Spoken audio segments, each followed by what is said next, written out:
გამარჯობა მოგესალმოთ ბანოშო პირველი იუმორისტული შოუ TV პირველზე ისევ ტრადიციულად ვიწყებ გადაცემას სოლიდარობას უცხადებ ჩვენი გუნდის წევრ ორისეც ხარდაძეს და მასთან ერთად სინდისის ყველა პატიმარს ძვირფასო ტელემაყურებლებო რა თქმა უნდა თავისუფლებას უსურვებ ყველას გადაცემის სპონსორია PSP ყველაფერი რაც თქვენს ჯანმრთელობასა და სილამაზეს სჭირდება PSP ჩემი ოჯახის აფთიაქი Pinexi 1 კილოგრამი ამანათი ჩინეთიდან $8. მიწოდება 5 დღეს.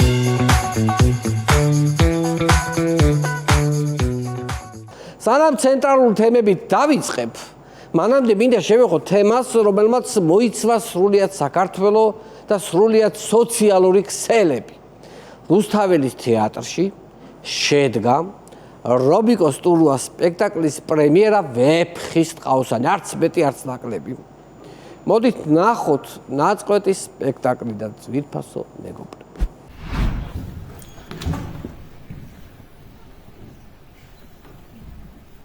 გარდეხადა რაცა ჭირი დააპირეს ესე პირი ძვირფასო მეგობრებო ვეფხის ტყავსას ისეთი გამოხმაურება აქვს თვითონ ქოცების კი დარბაზში ისხდნენ ჯდა მტირალი წყლისაპირსა. ცნობისთვის კულტურის სამინისტრომ სპეციალურად ამ სპექტაკლისთვის რუსთაველის თეატრს გამოუყო თანხა $824,000 მხოლოდ განათების შესაძენად. $824,000 განათება კარგია რომ იყიდეთ, მაგრამ $1,000 ტანსაცმელშიც დაგეხარჯათ ძვირფასო ჩვენო თეატრის ხელმძღვანელობამ კარგი იქნებოდა, რომ იმიტომ რომ ეს ყველაზე კარგი სცენა ამოვარჩიე, ყველაზე ესეთ დაფარული ახლა მე.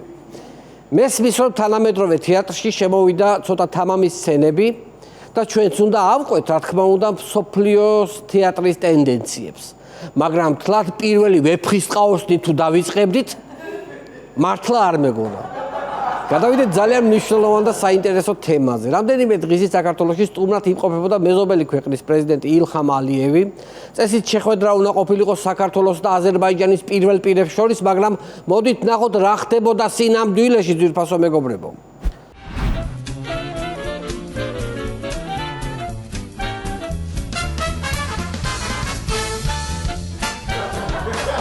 ვიდეოში კარგად ჩანს, რომ ჰეიდარ ალიევი ბიძინა ივანიშვილს შეხვდა. რეზიდენციის დათვალიერებისას ბიძინას რაღაც ფეხებში ედებოდა და რომ გამოიხედა ირაკლი კობახიძე იყო ქვეყნის პირველი პირი. შენობაში მოძრაობისას ირაკლი კობახიძე უკან დაჰყვებოდა როგორც ბიძინას თანაშემწე. ქვეყნის პირველი პირია ძვირფასო მეგობრებო. პროტოკოლის მიხედვით წარიმართა ყველაფერი. აზერბაიჯანის პრეზიდენტი ჩამოვიდა, ფორმალურად შეხვდა ფორმალურ მმართველს, ხოლო ოფიციალურად შეხვდა არაფორმალურ მმართველს. ესეც რასაც იყო სხვათა შორის დაგეგმილი. საინტერესო რა არის ისიც, აი ეს ადამიანი იძახის რომ მაღიარეთ რომ ქვეყნის პირველი პირი ვარო. პრემიერ-მინისტრი ვარო, მაღიარეთ. არა თვითონ არ შეერა აშკარად და არ აღიარებს თავის თავს თვითონ პრემიერად. ისე დახვებოდა ბიძინას უკან ვერ გაარჩევდი პრემიერ-მინისტრი იყო თუ მეჯვარე. უფრო აი რა ვიცი მეჯვარესავით უფრო დახვებოდა. მე მივხვდი რაც მოხდას. რამდენიმე ხნის წინ თითქოს აზრი რომ გავრცელდა რომ კობახიძე ბიძინას აღარ ემორჩილებაო. აი გაზრი გაახარწყლა ივანიშვილმა ალიევთან შეხვედრის დროს, როდესაც უკან დახვებოდა და ზედაც არ შეუხედავს. ერთი სიტყვით ბიძინამ ზუსტად ერთი კადრით დაადასტურა რომ დღემდე ის სახალხო არტისტია და კობახიძე არავინ არ არის.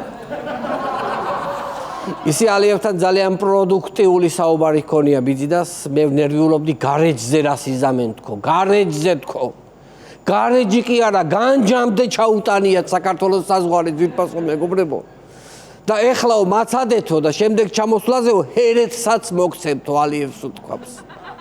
მოკლედ ძალიან უხერხული სიტუაცია ჩამოყალიბდა ალიევის ვიზიტის შემდეგ გიავოლსკიმსა და პრემიერ-მინისტრის მდგომარეობიდან გამოყვანა, ნახოთ მისი განცხადება. კობახიძეს არც ინტელექტი აკლია და არც ცოდნა და არც განწყობა. მან ჩამოსული სტუმარი მიიყვანა პარტიის ლიდერთან. ბიძინა ივანიშვილი არის დააფასებული ყველა ჩვენთაგანის მიერო. ხედავთ ხალხო, რა დონემდე დაავეცით ქვეყანა და რა უქნეს ქოცება ჩვენ საგანძურს. ადრე ვინმე თუ ჩამოდიოდა ან გელათში მიყვავდა, ან ჯვრის მონასტრის სანახავად, მაგრამ ქოცებმა ისეთ დღეში ჩააგდეს ორივე, ქვეყანაში ჩამოსული სტუმარი მარტო ბიძინას სანახავად მიყვავს. გელათზე უკეთესად კია შენახული, ისე სიმართლე რო ვთქვათ. ბიძინა, იმიტომ რომ გელათს იუნესკოს გარდა არავინ იცავს და ბიძინა მთელი სახელმწიფო თანყვება და იცავს, რა ვიცი. ნახოთ, რას ფიქრობს ბიძინას სტატუსზე ოცნების წევრი ლევან მაჭავარიანი, არის ესეთი დეპუტატი. ივანიშვილის პასუხისგებლობა და როლი აბსოლუტურად სხვა ხარისხშია, ვიდრე ნებისმიერი თანამდებობა. ანუ ოცნების დეპუტატები თავად აღიარებენ, რომ არაფერს წარმოადგენთ ჩვენო და ის ღმერთ კაცი მართავს ყველაფერსო. ეს ხალხი თავად არ აღიარებს თავის თავს, ძვირფასო მეგობრებო და ჩვენ რაღაცო გვიშვებენ ციხეში ამ არ აღიარების გამო მე არ ვიცი. რატო გვიშვებენ? თვითონ არ აღიარებენ და ჩვენ რატო გვიჭერენ არ ვიცი. ალიევის ვიზიტიდან რამდენიმე დღეში ძალიან საინტერესო განცხადება გააკეთა ხალხის ძალის ერთ-ერთმა ლიდერმა დიმიტრი ხუნდაძე. მოდით ვნახოთ დიმიტრის განცხადება. დიმიტრი ხუნდაძე კობახიძის საკადრო პოლიტიკით უკმაყოფილოა. გააკრიტიკა ხუნდაძემ ძალიან ბევრ საკითხში ირაკლი კობახიძე, რომ ჩაშლილად რომ მოგიყვეთ ძალიან ბევრ თემასთან დაკავშირებით და ახლა კობახიძე იმაზე ნერვიულობს, მხოლოდ ხუნდაძეა უკმაყოფილო, თუ ბიძინამ დაავალა, რომ უკმაყოფილო იყოს. იმიტომ რომ ბიძინას გარეშე გამორიცხულია ხუნდაძე იყოს რამით უკმაყოფილო. მაგრამ ბიძინას და ალიევის შეხვედრის მერე ისეთი იგნორში იყო ბიძინასგან კობახიძე, რომ მართლა ძალიან უკმაყოფილოა ხუნდაძე აშკარად ძვირფასო მეგობრებო. ნეტავ რა ბედია ელის ახლა კობახიძეს, მოხსნის ეს ხუნდაძე კობახიძეს, დაიჭერს ხუნდაძე თვითონ ამ კობახიძეს თუ დააქვეითებს ხუნდაძე ამას. რას იზავს, რას იზავს ეს მართლა ხუნდაძე რა ყოფილა კაცო. ღმერთის საჩუქარი ხუნდაძე. მინდა გადავიდე სასიხარულო თემაზე, ვნახოთ რა სიახლეა ქართულ ოცნებაში. კობახიძემ დინარაძეს სუსის პოლკოვნიკის წოდება მიანიჭა. შეგახსენეთ, მამუკა დინარაძე უკვე მე-6-ე დააწინაურა კობახიძემ ბოლო 6 თვის მანძილზე და მიანიჭა პოლკოვნიკის წოდება, აქამდე ავიდა უკვე. მე არ ულოცავ ჯერ იმიტომ, რომ ახლა რომ მიულოცო, რა აზრი აქვს, დაველოდები 1 თვე და უკვე გენერალ სიმუსი რო გახდება. მერე მიულოცავ ერთიანად. მოკლედ ევროკავშირის დროშაზე არ არის იმდენი ვარსკვლავი, რაც მდინარაძის მხრებზეა ძვირფასო. ფაქტიურად კობახიძე ყოველ კვირა ახალ წოდებას ანიჭებს ამ ადამიანს. იქეთ კვირას გენერალ-მაიორი გახდება და ბოლოს კობახიძის განკარგულებით მხოლოდ მდინარაძეს რკინის გუმბათი დაიცავს. შემდეგი ინფორმაციაც დაწინაურებაზეა, მოდით ვნახოთ ცნობები უკრაინიდან. ზურაბ ადეიშვილი დაინიშნა უკრაინის ინტერპოლის ხელმძღვანელად. ძვირფასო მეგობრებო, აქვე შეგახსენეთ, რომ ოცნებას ადეიშვილზე გამოცხადებული აქვს ძებნა და გადაგზავნილი აქვს მოთხოვნა ინტერპოლში. ანუ ოცნება აპირებს ინტერპოლით დაიჭიროს უკრაინის ინტერპოლის შეფი. მხოლოდ ინფორმაცია მოგაწოდეთ, იმიტომ რომ ამ თემაზე, ამაზე სასაცილო ხუმრობის მოფიქრება ფიზიკურად შეუძლებელია.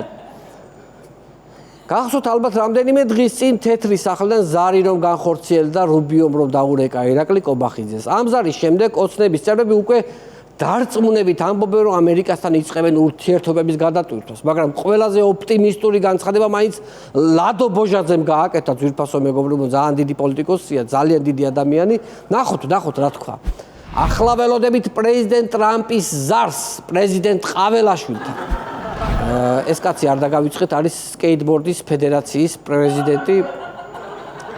სახეზეც რო შეხედავთ, მიხვდებით, რომ სკეიტბორდის ფედერაციის პრეზიდენტია.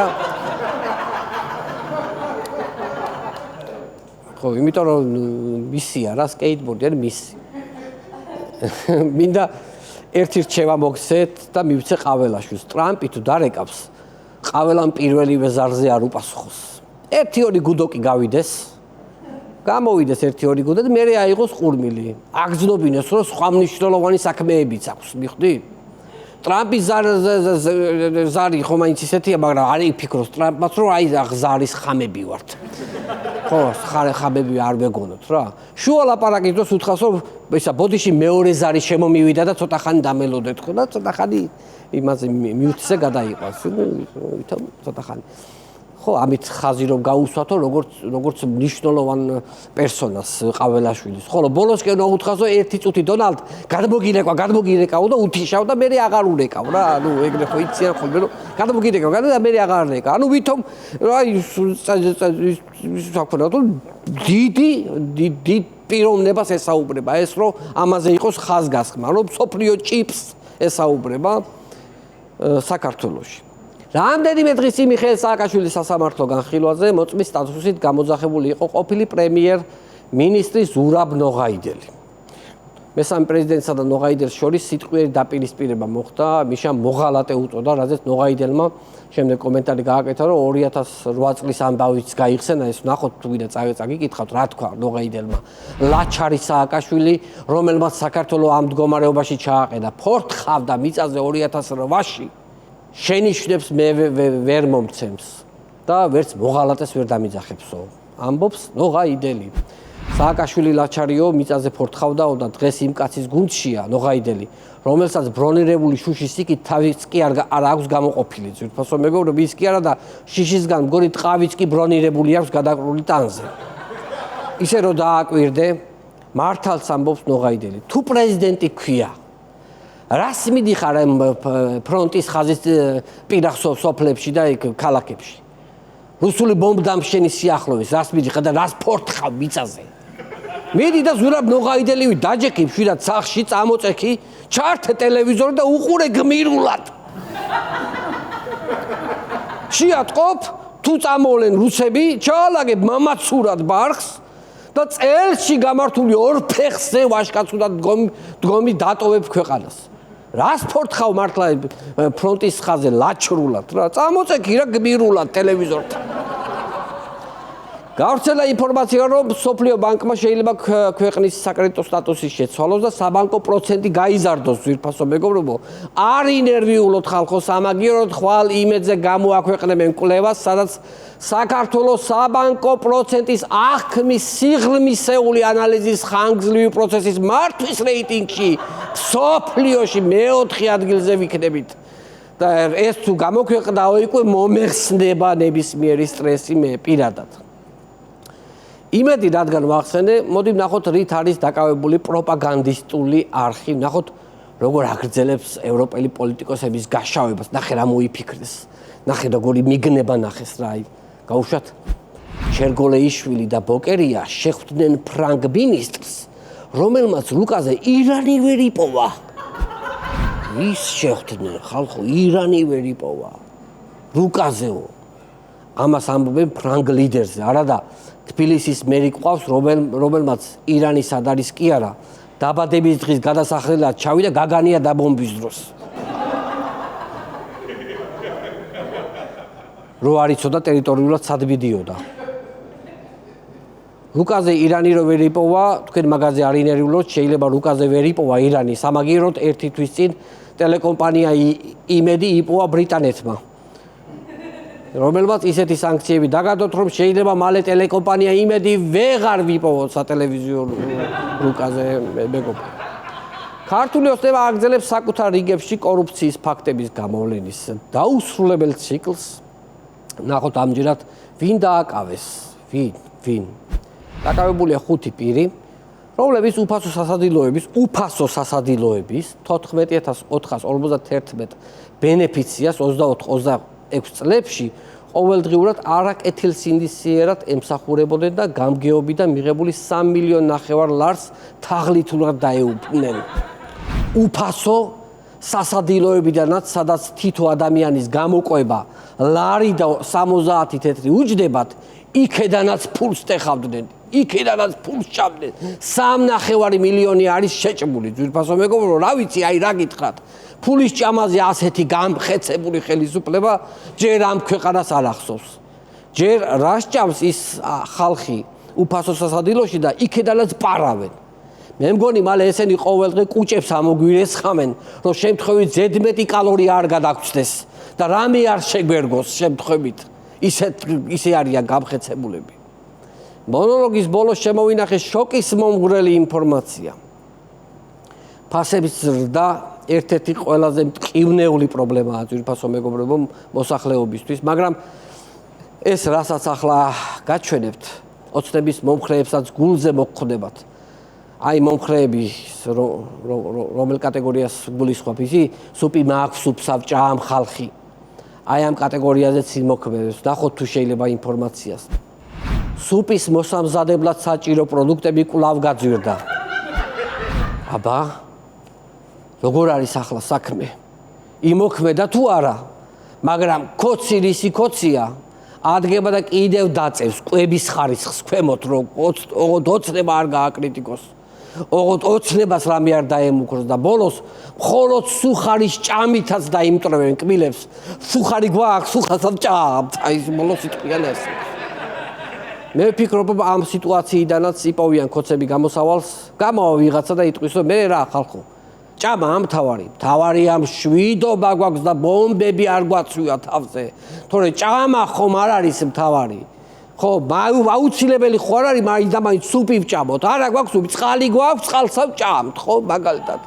მარილი მოაყარე ცხელწყალს. ისეთი გემრიელია, რა ვიცი, ონკარის წყალი. რა შეობია მის ჭამას. ან კიდე ტკბილი მოგინდება, მოაყარე წყალს შაქარი. ჩაიკოკლოზინე ყელი.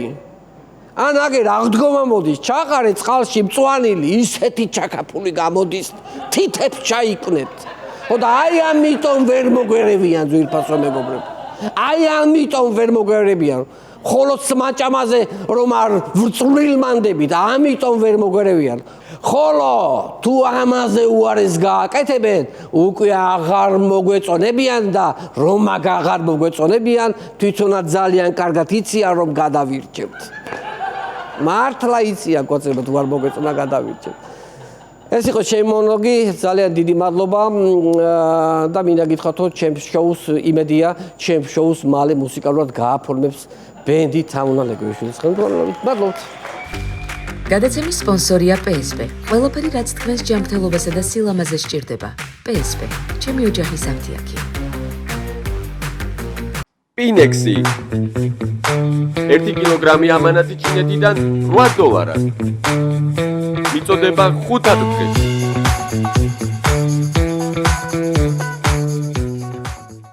იპოვე ჩვენი არხი შენი ტელევიზორის პულტზე. მაგთი ნომერი 45. სილქნეტი 345. ახალი ქსელები 345. მარტივი 45.